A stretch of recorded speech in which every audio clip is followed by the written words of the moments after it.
खटिया दान दे, गऊ दान दे, गाय पानी में हलबई ना करत और गाय पोछ पकड़ के बैतरणी नदी पार करबा। कौने रास्ता से गाय जाए? डंडा से मार के अगर नदी में हलैबे तो हमार गारंटी है गई, हम गुलामी लिख देवे अगर गाय पानी में हली जाए। इस संस्था में जो कार्य कर रहे हैं, सामाजिक कुरीतियां हैं, जिस तरह समाज में सती प्रथा का अंत हुआ, हमारे समाज को लाभ हो रहा है, उसी प्रकार से जो हमारे समाज में और पाखंड है, इस पाखंड को यदि हम समूल रूप से खत्म कर देंगे तो मेरे समाज को ये एक आगे बढ़ने का मौका मिल जाएगा। ये महापुरुष पेरियार ललई यादव का आज पुण्य तिथि है और मैं कोटि कोटि नमन करता हूं उनको कि हमारे समाज को सच्ची रामायण दिए, सच्ची घटनाएं बताए, जिसको हम जान गए। और नमस्कार साथियों, आजादी एक नई खोज वापसी को स्वागत है। आज पेरियार ललई यादव जी का जो पुण्य तिथि है 7 फरवरी को, आज हमारे गांव में भी एक पुण्य तिथि है।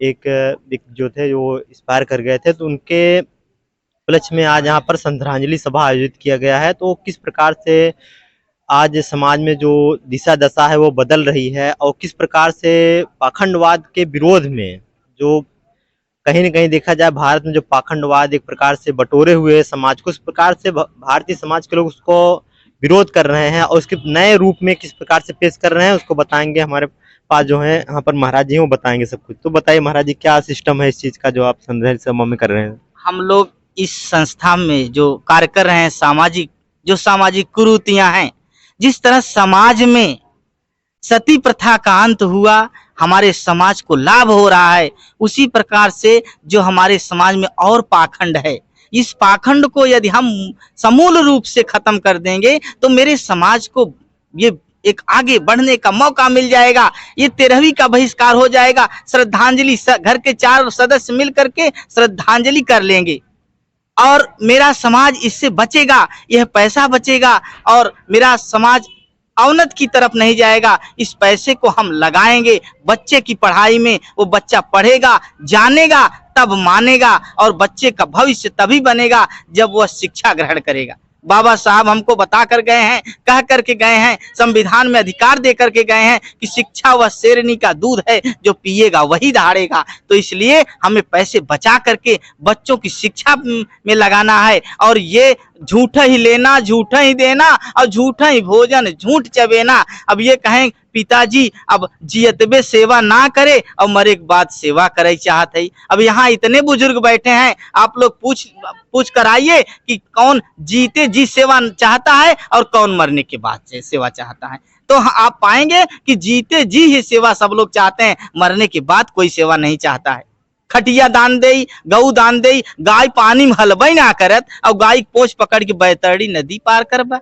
कौने रास्ता से गाय जाए? डंडा से मार के अगर नदी में हलैबे तो हमार गारंटी है गई, हम गुलामी लिख देवे अगर गाय पानी में हली जाए।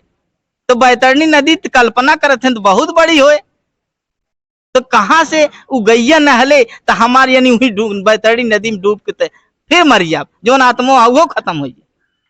तो समाज को पाखंड से दूर कीजिए, आप लोग प्रयास कीजिए। हमारे महापुरुष पेरियार ललई यादव का आज पुण्य तिथि है और मैं कोटि कोटि नमन करता हूं उनको कि हमारे समाज को सच्ची रामायण दिए, सच्ची घटनाएं बताए, जिसको हम जान गए और मान गए और न जानब तब न मान। तो आपने यहाँ पर हवन करवाया है, तो आप हवन के परिप्रेक्ष्य में क्या कहेंगे? क्या ये पाखंडवाद नहीं है? देखिए, समाज में हवन से जैसे अभी मिर्चा आग में डालेंगे तो मिर्चा कई गुना होकर के जो है यहाँ फैल जाएगा वातावरण में। तो हवन कराना कोई पाखंड नहीं, हवन से जो है हमारा वायु हमारा पर्यावरण ये शुद्ध रहता है। मैं इसलिए हवन कराए। चलिए ठीक। और परंपरा को धीरे धीरे खत्म करेंगे। ऐसे तत्काल अगर किसी परंपरा को खत्म करना चाहें तो वो खत्म होगी लेकिन फिर आ जाएगी। किसी परंपरा को धीरे धीरे खत्म किया जाएगा तब जो है वह खत्म होगी, जैसा कि हमारे पिताजी बताएं। तो साथियों, जैसा कि देखा इन्होंने अपने तमाम विचार रखे हैं, तो हम आगे आपको और बताएंगे। आज पेरियार ललई यादव जी का जो है पुण्यतिथि है और साथ ही आज बाबा साहब भीमराव अम्बेडकर की धर्मपत्नी रमाबाई अम्बेडकर जी का भी जन्मदिन है। आप सभी को बधाई देते हैं। हमारे चैनल को देखते रहिए, आज़ादी एक नई खोज। जय हिंद, जय भारत।